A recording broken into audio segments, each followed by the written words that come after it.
Hello mga beshi, for today's video, pupunta nga po muna ako sa Japan. Di pa nga po kami kumakain ng hapunan, kaya naman nagkaayaan nga po kami dito. Meron nga palang gantong kainan sa amin ngayon kung alam po napuntahan. Ito nga po yung mga menu nila mga beshi. Kapag umorder nga po kayo, meron nga po silang libreng tea. First time ko nga lang uminom ng ganto mga beshi. Masarap nga yung lasa niya, kaya lang di nga po ako umiinom ng ganto. Kaya naman tinikman ko nga lang po dito. Mabilis nga lang po yung serving nila. Mainit-init pa nga po kapag dumating sa inyo mga beshi. Bali, in-order nga po namin 5 mini cashew, tsaka 2 tantan men spicy. Shoutout nga sa mga kasama kong magagandang dilag. Meron palang padamit dito na pwede mong isuot mga beshi. Para ka nga lang talagang nasa ibang bansa. Bago nga po kami kumain, nagpicture-picture nga po kami sa otto. Konnichiwa, domo harikatu. Bigla na nga lang naging Japanese ang beshi nyo.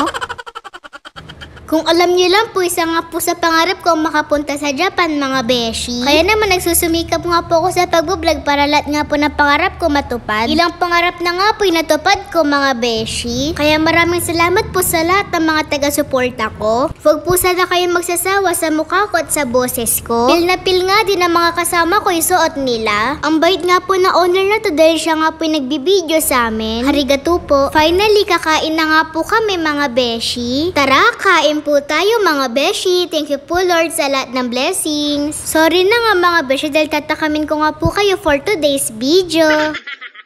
Located nga po sila sa poblasyon San Miguel, Bulacan. Katapat nga po sila ng Easy Mart Robinson. Yung pwesto nga po nila nasa 2nd floor mga beshi. Dahil naubos nga po yung sabaw, kapipicture namin, dinagdagan nga po ni Madam. At binigyan pa nga po kami ng libreng dessert, domo arigato.